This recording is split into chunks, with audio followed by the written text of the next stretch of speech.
আসসালামু আলাইকুম and welcome back to my channel. আজকে আপনাদের সাথে শেয়ার করব অনেক মজাদার একটি পিঠার রেসিপি।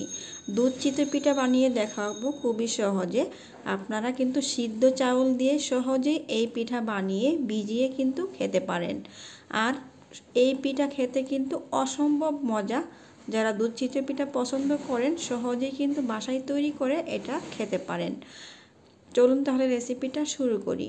ভিডিওটা শেষ পর্যন্ত দেখলে বুঝতে পারবেন কিভাবে আমি সহজেই বাসায় সিদ্ধ চাউল দিয়ে পিঠাগুলো তৈরি করে নিচ্ছি। তো দেখতে পাচ্ছেন এখানে 1 পট চাল বা 1 পোয়া চাল বলতে পারেন। আমি এখানে 1 পোয়া চাল ভালো করে ভিজিয়ে রেখেছিলাম, 1 থেকে 2 ঘন্টা হবে। তার সাথে দিয়েছি আমি 1 মুঠ পোলাওর চাল। পোলাওর চালটা আমি এই জন্যই ব্যবহার করেছি যেন পিঠাতে খুব সুন্দর একটি স্মেল পাওয়া যায়। আর ভাতের চাউল দিয়ে কিন্তু সহজেই আপনারা চিতই পিঠা তৈরি করতে পারবেন। তবে পোলাওর চাল সামান্য পরিমাণ ব্যবহার করতে পারেন অথবা না করলেও কোনো সমস্যা হবে না। তারপর এখানে পরিমাণ মতো লবণ দিতে হবে। আর চাউলটা কিন্তু অবশ্যই ভালো পানি দিয়ে ভালো করে ধুয়ে নিয়েছি কয়েকবার। এবার লবণটা দিয়ে দেওয়ার পর এখানে দিব আমি হালকা কুসুম গরম পানি। এখানে হালকা কুসুম গরম পানিটাই ব্যবহার করবেন, ঠান্ডা পানি দিবেন না। এবার একটু চামচ দিয়ে মিশিয়ে দিব। আর পানির পরিমাণ কিন্তু প্রথমে কম দিতে হবে, খুব বেশি দেওয়া যাবে না, তাহলে কিন্তু চাউলটা ব্লেন্ডারে ব্লেন্ড করা হবে না, একটু দানা দানা থাকবে। সামান্য পানি দিয়ে এটাকে ব্লেন্ড করে নিতে হবে। তো আমি চাউলটাকে ভালো করে ব্লেন্ড করে নিয়েছি, যেন দানা দানা না থাকে সেটাও কিন্তু খেয়াল রাখতে হবে। এবার দেখতে পাচ্ছেন একটি পরিষ্কার বাটিতে নিয়ে নিচ্ছি। এটা কিন্তু এখনও অনেকটা ঘন আছে। চিতই পিঠা তৈরি করার জন্য এই ব্যাটারটা আর একটু পাতলা করতে হবে। অনেকেই পিঠা তৈরি করার ঝামেলার কারণে কিন্তু বাসায় তৈরি করে খেতে চায় না, আবার খেতে পছন্দ করে, তবে তৈরি করার ঝামেলার কারণে সেটা আর খাওয়া হয় না। আপনারা সহজেই ভাতের চাউল ভিজিয়ে এই চিতই পিঠা বানিয়ে দুধে ভিজিয়ে কিন্তু সহজেই পরিবারের সবাইকে খাওয়াতে পারেন। এবার যে ব্লেন্ডারটা ধুয়ে আমি এখানে পানি দিয়েছি। এই পর্যায়েও কিন্তু আমি হালকা কুসুম গরম পানি ব্যবহার করেছি। এবার একটু কাছ থেকে দেখিয়ে দিচ্ছি। চিতই পিঠার রেসিপি তৈরি করতে এই ব্যাটার কিন্তু এরকম পাতলাই থাকবে, দেখে বুঝে নিতে হবে।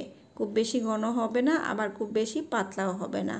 এবার চলুন, দুধ চিতই পিঠা তৈরি করার জন্য আমি এখানে 1.5 লিটার দুধ আগে থেকে জাল করে কিছুটা ঘন করে নিয়েছি। তার সাথে আমি এখানে আখের চিনি ব্যবহার করেছি। আপনারা চাইলে এখানে খেজুরের গুড় বা চিনি ব্যবহার করতে পারেন, তবে আমি ভালো গুড় পাইনি, সেই জন্য আমি এখানে গুড়টা ব্যবহার না করে চিনিটাই ব্যবহার করেছি। তো আমার এখানে মিষ্টির পরিমাণ মতো আমি চিনি দিয়ে দুধটাকে জাল করে ঘন করে নিয়েছি। এবার চুলাটাকে বন্ধ করে ঢাকনা দিয়ে ঢেকে রাখতে হবে, যেন দুধটা ঠান্ডা না হয়ে যায়, গরম থাকে। তারপরে পিঠাগুলো বানাতে চলে যাব।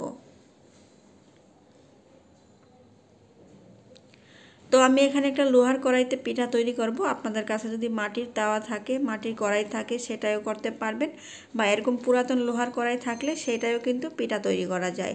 আগে ভালো করে এটাকে গরম করে নিতে হবে। দেখে বুঝতে পারছেন কড়াইটা কিন্তু অনেক বেশি পরিমাণে গরম হয়েছে।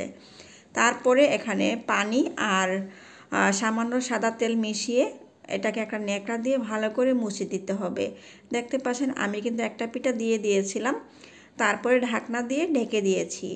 যখন 2 মিনিট হয়ে যাবে বা পিঠাটা হয়ে যাবে সিদ্ধ, একটু ফুলে উঠবে, তখনই কিন্তু ঢাকনাটা সরিয়ে নিতে হবে। প্রথম 2-1টা পিঠা আপনাদের কম ফুলতে পারে, সেটা নিয়ে মন খারাপ করবেন না। যে কোনো পিঠা তৈরি করতে গেলে প্রথম পিঠাটা কিন্তু একটু কম ফুলে বা একটু কম হয়ে থাকে। আর প্রথম পিঠাটা দেখে বুঝতে পারছেন একটু কম ফুললেও ছিদ্র কিন্তু অনেকগুলাই পড়েছে। বীজাণু পিঠার জন্য বেশি ফুলাইলে পিঠাগুলো কিন্তু ফেটে যায় আর ভেঙে যায়। এরকমই ঠিক আছে। আমি আরেকটা পিঠা দিয়ে দিচ্ছি। ভালো করে কিন্তু যতবার আপনি পিঠা দিবেন ন্যাকড়া দিয়ে ভালো করে ভিজিয়ে মুছে দিতে হবে, না হলে পিঠাটা নিচে লেগে যাবে। আমি আরেকটা দিয়ে দিয়েছি, আবার ঢাকনা দিয়ে ঢেকে দিচ্ছি। আমি এইভাবে সবগুলা পিঠা বানাবো আর এরকম ফুটন্ত গরম দুধে ভালো করে ভিজিয়ে দিব। একটা পিঠা দেওয়ার পর ঢাকনা দিয়ে ঢেকে রাখবো। এইভাবে সবগুলো পিঠা বানিয়ে এই গরম দুধে ভিজিয়ে দিব। খুবই সহজ এই কাজটা। একদিকে পিঠা বানাবেন আর একদিকে দুধে এইভাবে দিয়ে দিবেন। এখানে আমি সবগুলো পিঠা বানিয়ে নিয়েছি। আমার এখানে 1 পট ভাতের চাউল দিয়ে আমার কিন্তু প্রায় 20টার মতো পিঠা হয়েছে। তো আপনারা বুঝতেই পারছেন পিঠাগুলো কিন্তু খুব ছোটো হয়নি, আবার খুব একটা বড়ও হয়নি। যেহেতু আমি বাসায় খাবো সেই জন্য একটু বড় করেই বানিয়েছি, আপনারা ছোটো করে বানাতে পারবেন। এবার এখানে কুড়ানো নারকেল দিয়ে দিচ্ছি। উপর থেকে নারকেলটা দিয়ে দেওয়ার পর একটু মিশিয়ে দিয়ে তারপরে ঢাকনা দিয়ে ঢেকে রেখে দিব। আপনারা চাইলে 1 ঘন্টা রেখে ওটা খেতে পারবেন, চাইলে 2 থেকে 3 ঘন্টাও ভিজিয়ে রাখতে পারেন, কোনো সমস্যা হবে না। এবার এটাকে ঢেকে রেখে দিব। 1 থেকে 2 ঘন্টা পর পিঠাগুলো দেখে বুঝতে পারছেন একদমই দুধে ভিজে, দুধটা কিন্তু অনেকটা শুকিয়ে কমে গিয়েছে। আর পিঠাগুলো এতটাই সফট হয়েছে যে আপনারা চাইলেও কিন্তু চামচ দিয়ে উঠাতে কষ্ট হবে। আর এই পিঠাটা খেতে কিন্তু অসম্ভব ভালো লাগে। আমি যাদেরকে তৈরি করে খাইয়েছি, আমার পরিবারের সবাই তো পছন্দ করেছেই, পরিবারের বাইরে যাদেরকে আমি খাইয়েছি তারাও কিন্তু এটা খেয়ে খুবই প্রশংসা করেছে। দুধটা যদি ঘন করে জাল করে নেন আর এভাবে চিনি দিয়েও ভিজিয়ে দেন তাহলেও কিন্তু পরিবারের সবাই পছন্দ করবে। আপনারা এইভাবে দুধ চিতই পিঠা তৈরি করে এই শীতে খেতে পারেন, আশা করছি ভালো লাগবে। তো আজকের মতো ভিডিওটা শেষ করব, আবারও এরকম মজার রেসিপি নিয়ে চলে আসব। আল্লাহ হাফেজ।